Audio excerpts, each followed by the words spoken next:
Welcome to the deep dive. Today we are strapping into the time machine, dialing it way back. Think 4th century BCE Greece. We're pulling apart a text that is, you could argue, really the DNA of modern influence, Aristotle's Rhetoric. Absolutely. It's foundational. This isn't just some dusty old manual for making speeches. No, not at all. It's a really deep look into human psychology. It's the original toolkit for persuasion, truly. Yeah, the source code, like you said. It's amazing how, for over 2,400 years, this framework has basically set the stage for effective communication. It really has. How we structure arguments, how we build trust, how we tap into emotions, it's all there. So our mission today is to break down those 3 pillars, right? Ethos, pathos, and logos. That's the plan.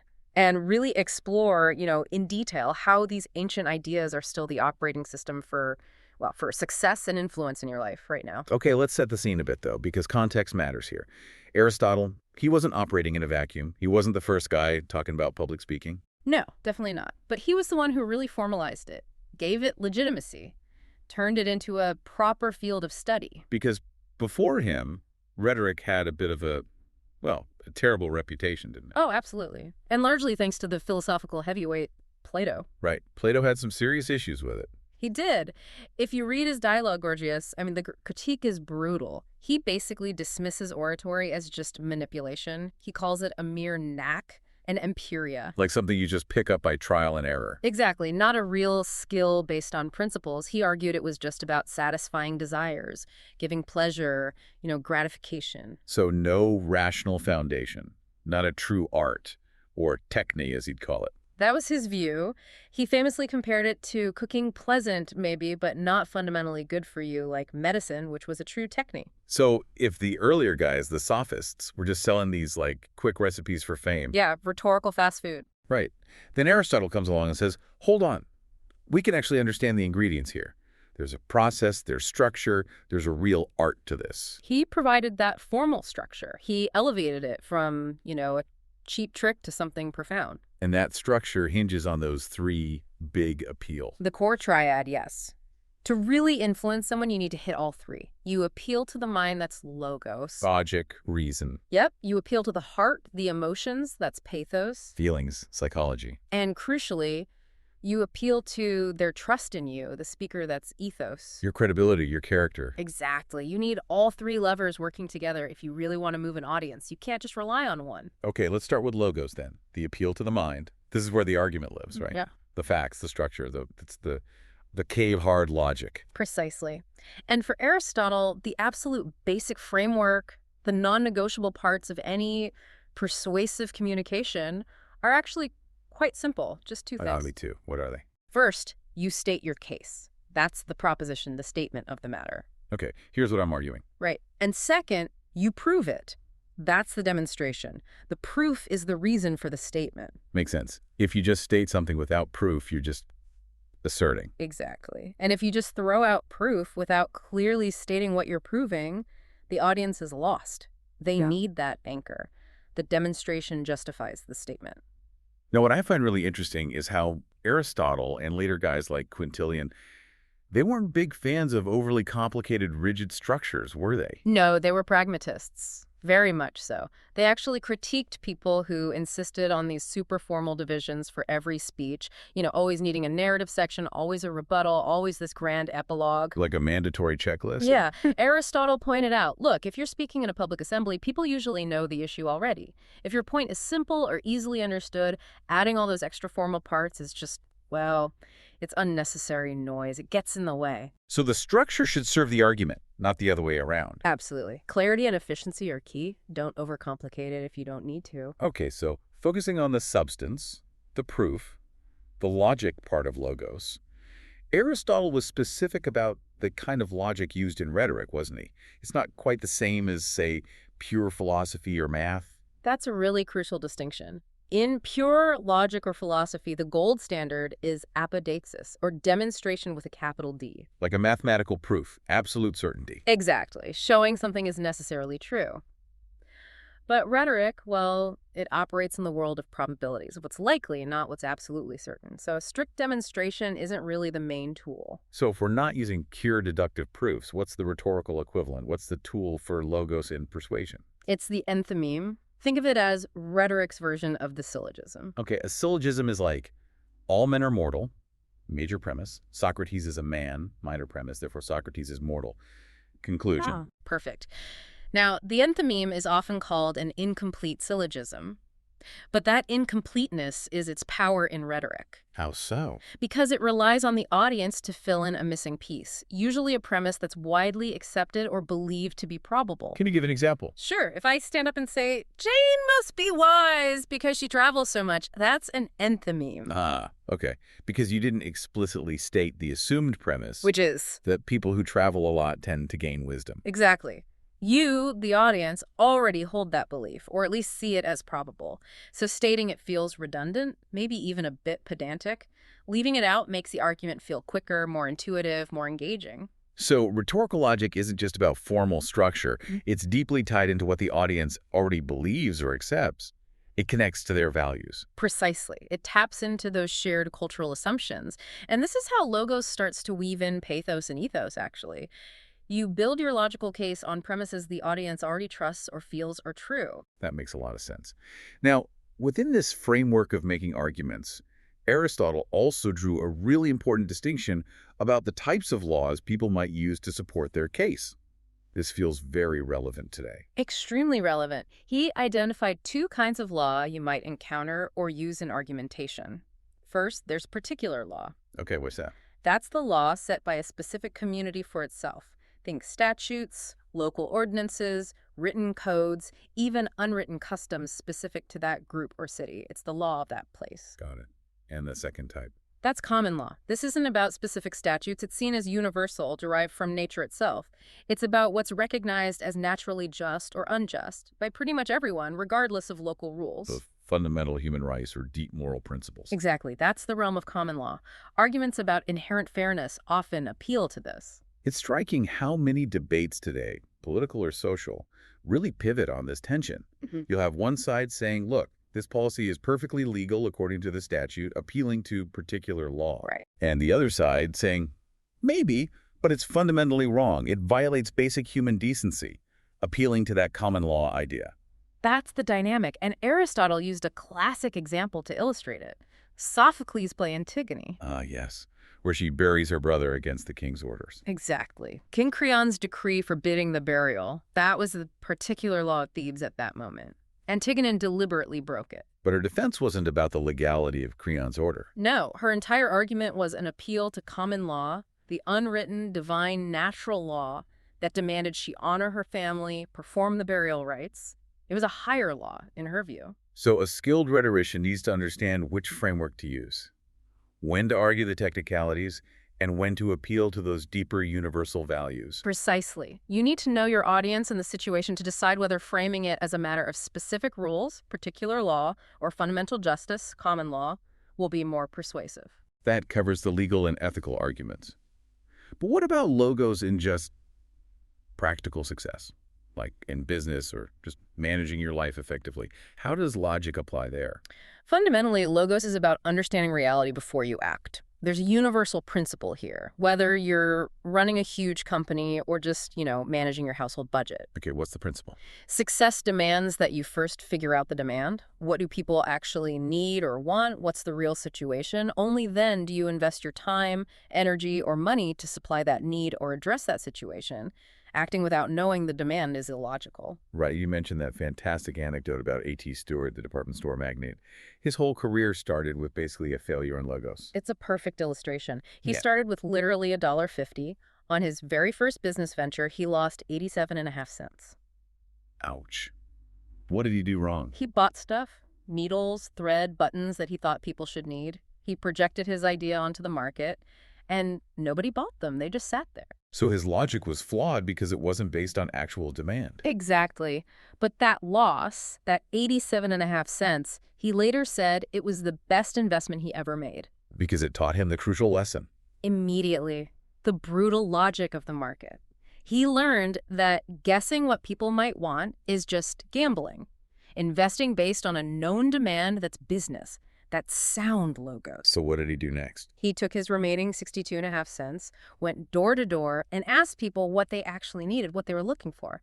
Then he used that tiny bit of capital to supply that specific thing. And built a massive fortune from there. One of the biggest retail fortunes in New York history, all built on that foundational principle of logos.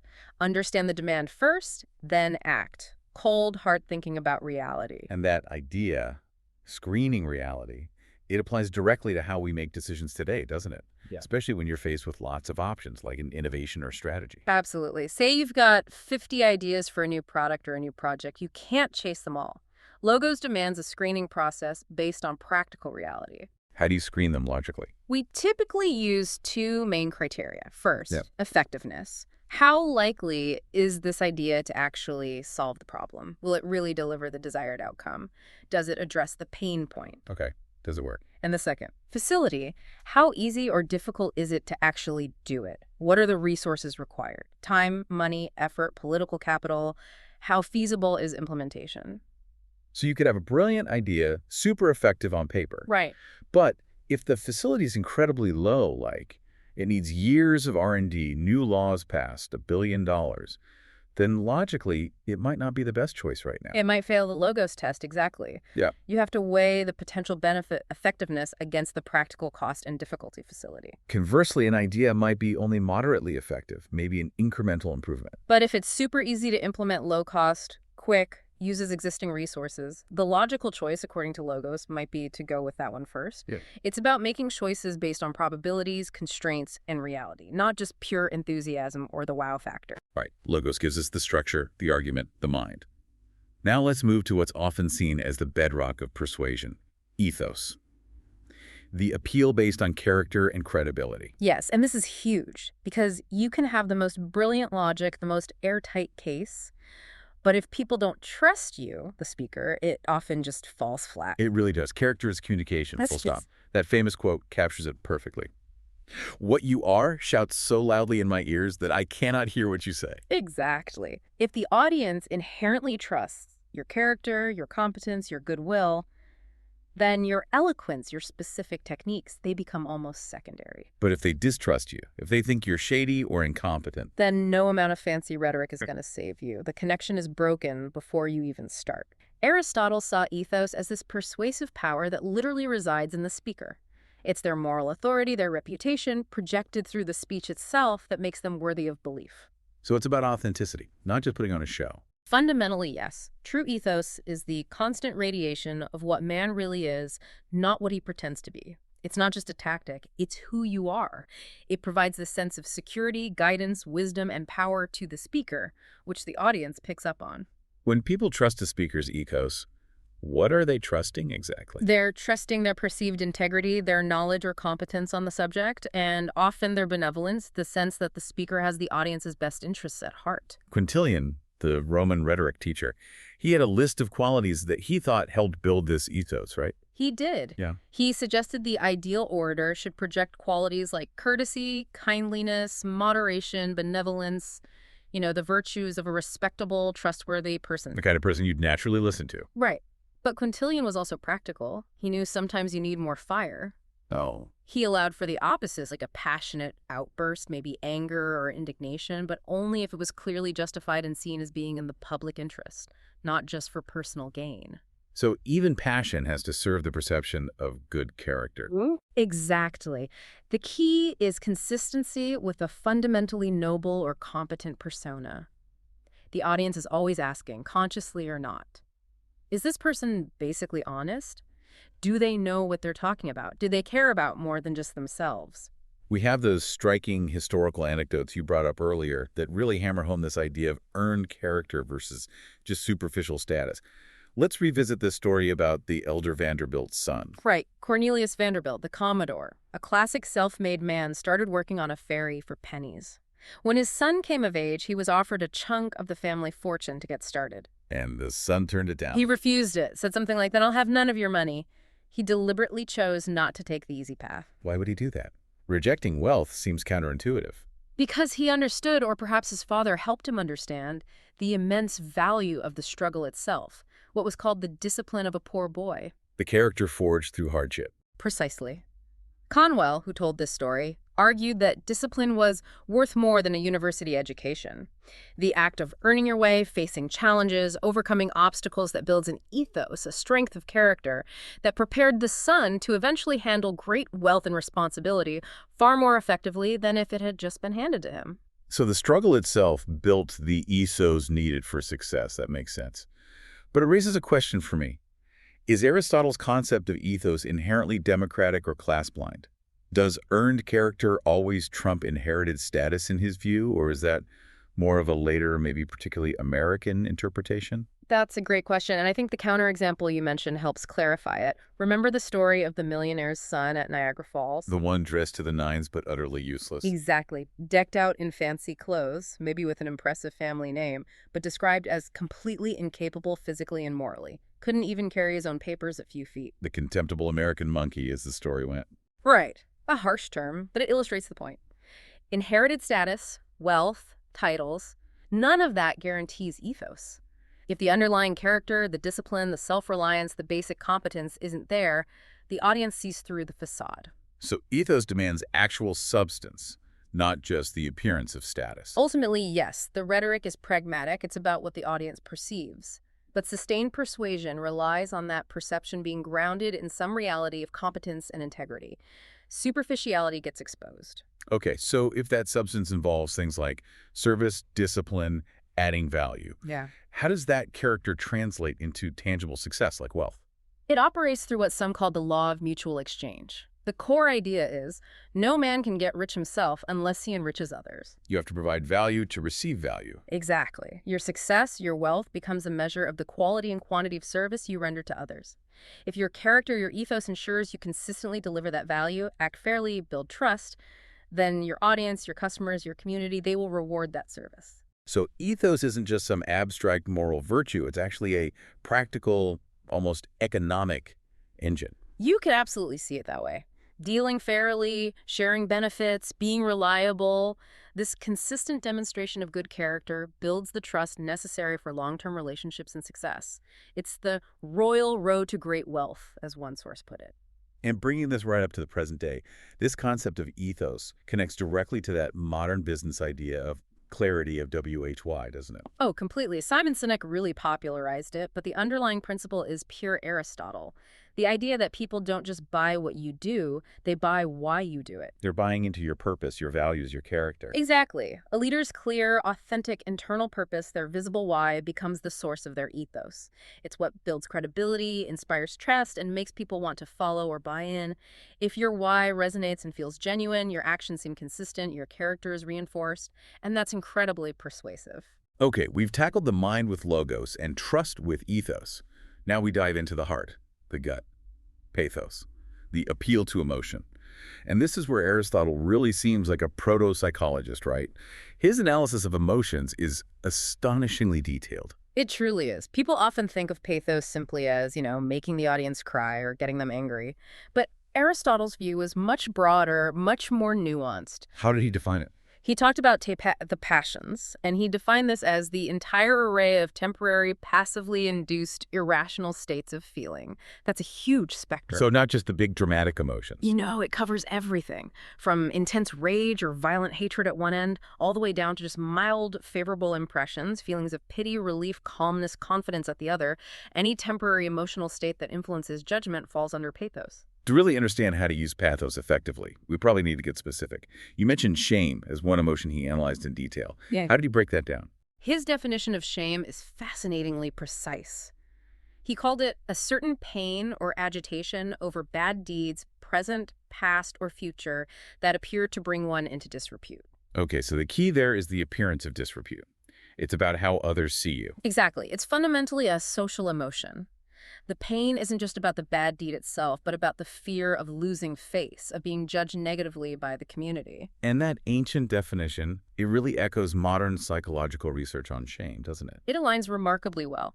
Modern researchers, like Brené Brown, often define shame as the intense fear of not being worthy of connection. that deep, painful feeling that you are fundamentally flawed or inadequate in the eyes of others. Which is different from guilt, right? Guilt is, I did something bad. Right, whereas shame is, I am bad. It's about identity, not just action. And you can see how tapping into that fear, the fear of social rejection, of inadequacy, of disrepute, could be a powerful, persuasive tool. So if an orator wants to evoke these powerful, sometimes irrational feelings in the audience, how do they do it? Is it just choosing emotional words? It's more than that. Cicero, another Roman master, explained it well. He said the audience can't truly feel emotions, like sorrow or hatred or fear, unless the speaker first shows signs of feeling those same emotions themselves. Ah, so the speaker has to embody the emotion. Yes. The emotions need to seem impressed and burned into the speaker. Think about powerful political speeches or courtroom summations. You often see moments where the speaker shows visible grief or controlled anger or deep conviction. If that feeling appears authentic, the audience is much more likely to resonate with it, to mirror it. But that's a tricky line to walk. If the audience perceives the emotion as fake, as just performance, then the whole thing backfires spectacularly. It shatters the ethos immediately. If the tears seem forced or the anger feels manufactured, the audience feels manipulated, not moved, the connection breaks. so the greatest orators need this capacity to genuinely internalize the emotional weight of their argument. Or at least to perform it with such conviction that it feels absolutely authentic.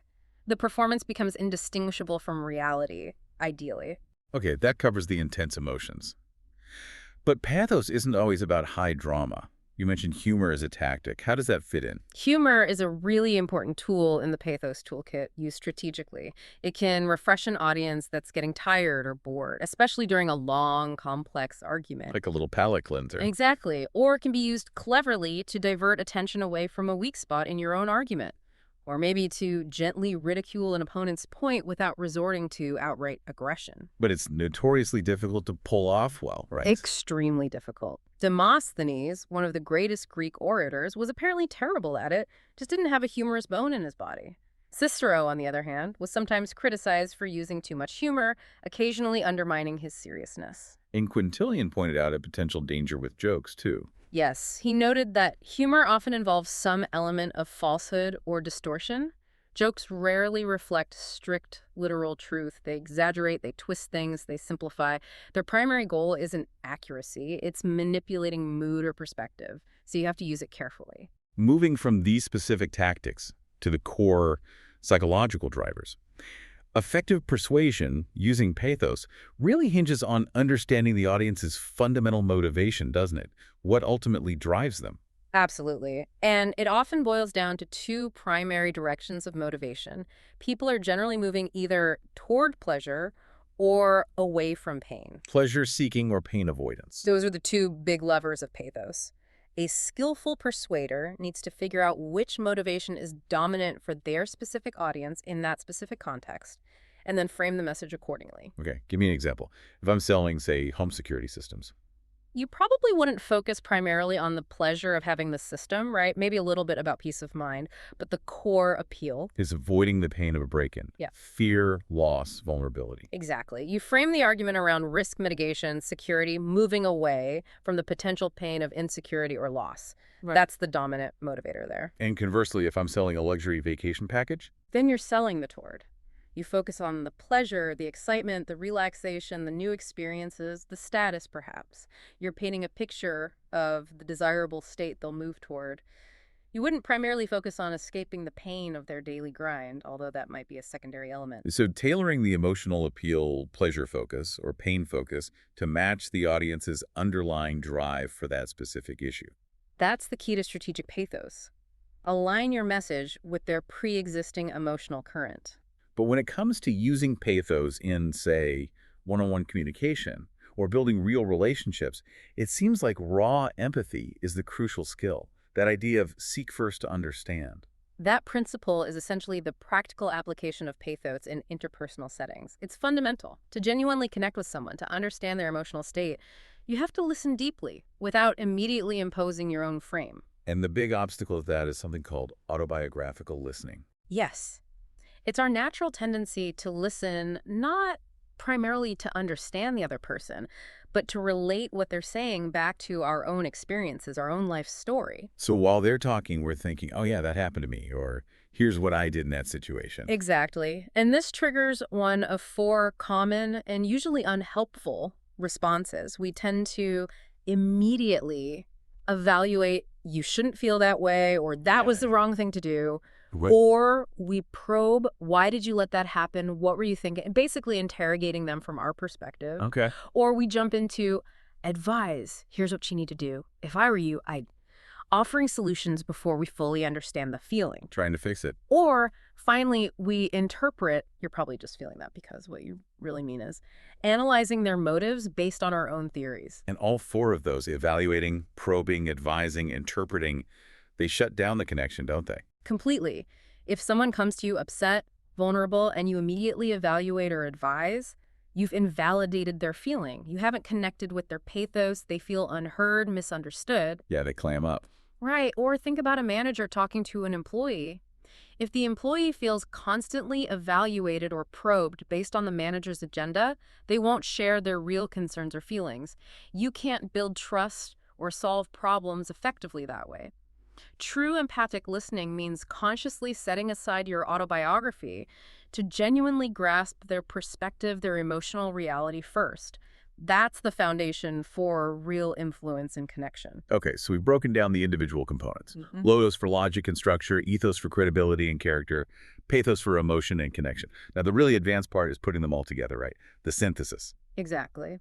And it's interesting because Plato, who started out as such a harsh critic of rhetoric, Yeah, the knack guy. right, he eventually came around in his dialogue Phaedrus to describing what true philosophical rhetoric would require.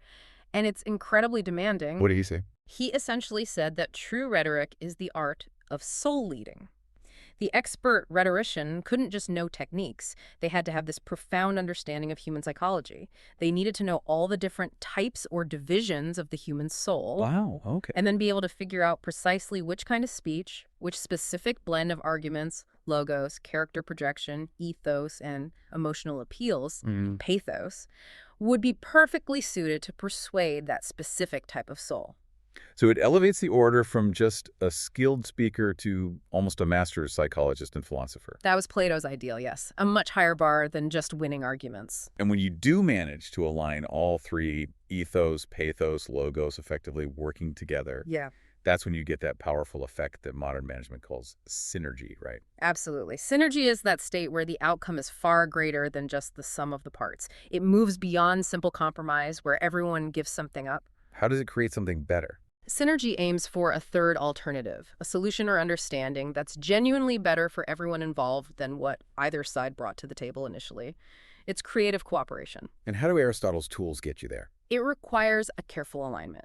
You need high trust, which comes from solid ethos. You need a commitment to finding mutually beneficial solutions, thinking win-win, that's the logos of ensuring the outcome is logically sound and good for all. And crucially, you need that deep empathic understanding from pathos, seeking first to understand the other person's needs and perspective. So high trust ethos, aiming for mutual benefit logos, and deep understanding pathos. When those intersect. That's where true synergy, innovation, and really transformative persuasion can happen. It's not just about winning, it's about co-creating a better result. But let's be real. The ancient masters, like Quintilian, they knew this art was also strategic. It wasn't always about pure virtue. Sometimes technique involved. Yeah. Well, maybe bending things a bit. Concealment, timing. Definitely. This is where we get back to that ethical tightrope walk that worried Plato so much. Quintilian was very practical. He openly advised that sometimes the orator might need to hoodwink the judge, as he put it. Hoodwink the judge? That sounds problematic. How? For instance, if you have a really startling or potentially offensive proposition, something core to your case, but likely to alienate the audience immediately if you lead with it. You don't put it up front. You delay it, you build your case gradually, establish your ethos, maybe work on the pathos, and introduce the challenging point only when the audience is more receptive. Okay, strategic timing. What else? Quintilian also suggested sometimes avoiding explicitly laying out the divisions of your speech, the partition, especially if you're relying heavily on emotional appeals. Why avoid structure in that case? Because outlining the logical steps can sometimes put the audience in a purely analytical, critical mindset. If you want them to be moved emotionally, you might want the argument to feel more organic, less like a dissected specimen.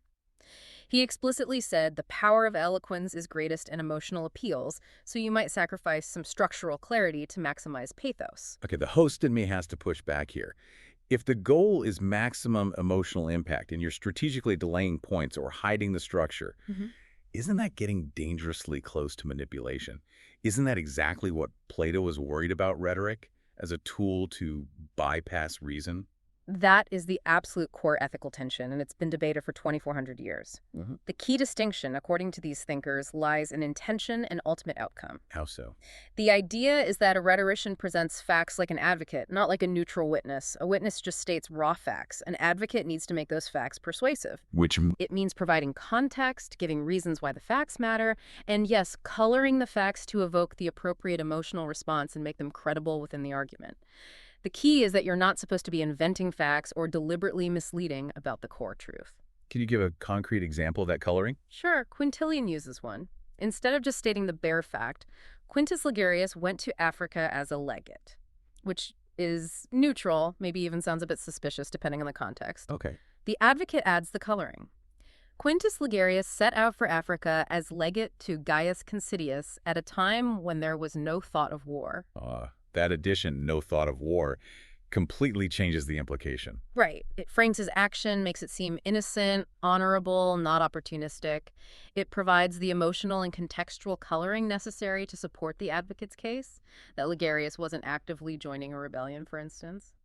The art is in using that coloring to guide the audience toward the moral or logical conclusion that the advocate believes the actual facts support, not to trick them into believing something false. It's a fine line, though. It is an incredibly fine line, and it relies heavily on the speaker's underlying ethos. Do we trust that they are guiding us toward a truth or manipulating us? So we've seen how powerful this combined toolkit is, Yeah. how strategic it can be, and how it leads right back to that fundamental ethical question Plato raised from the start. The goal wasn't just persuasion, but persuasion towards what? Towards the good, Plato, even in his critiques, ultimately stressed the importance of using communication to avoid the greatest evil, which he saw as badness of soul. Meaning corruption, injustice, ignorance. Yes. So the implication is that if you have these powerful tools of rhetoric, logos, pathos, ethos, you have an ethical responsibility to wield them in service of positive moral outcomes. Your influence should ideally benefit others, contribute to justice or understanding, not just serve your own narrow, selfish interests. So ideally, the character ethos is sound, the logic, logos, serves a just purpose, and the emotion, pathos, helps elevate that cause and connect with the audience's better nature. That's the integrated ideal, yes. When all three work together ethically. #outro. What an incredibly robust and, frankly, enduring system. We've broken down Aristotle's core principles. The vital role of character and credibility in ethos, The foundation of trust, the necessity of logical structure and evidence in logos, the appeal to reason, and the powerful strategic use of emotion and psychology in pathos. connecting with the heart.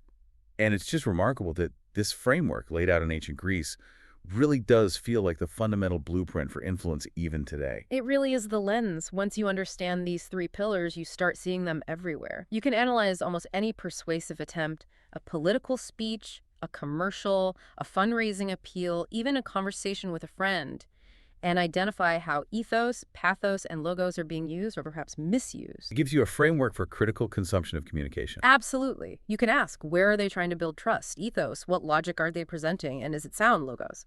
What emotions are they trying to evoke? And why? Pathos. As we wrap up, there's a final thought from Quintilian that seems to perfectly encapsulate the peak of this art, but also maybe its inherent danger. Oh, what's that? He noted that the orator is speaking best, achieving the height of their art, when they give the impression of absolute truth, when the audience is so convinced that they believe the speech itself has no merit save that of truth. Wow. So the ultimate achievement of rhetoric is to make the artifice completely invisible, to make the performance of truth utterly indistinguishable from truth itself. That's how it sounds. The art is so perfected, it seems utterly natural, unstudied, completely sincere. Which leads to a rather provocative question for you, the listener, especially today. Yeah. How often in our world that's just saturated with polished media, slick marketing, and carefully crafted narratives, how often does the mastery of this ancient art, the perfect performance of truth, actually substitute for genuine substance? And perhaps more importantly, how can you, armed now with a better understanding of ethos, pathos, and logos, begin to distinguish between the two, between authentic substance and masterful artifice? Something to definitely think about. We really invite you, as you go about your day, to start actively noticing. Observe the communications you encounter: ads, news reports, social media, emails, conversations. Try to spot the appeals. See how ethos, pathos, and logos are operating. Understanding the mechanism is always the first step toward becoming a more discerning listener and potentially a more effective and ethical communicator yourself.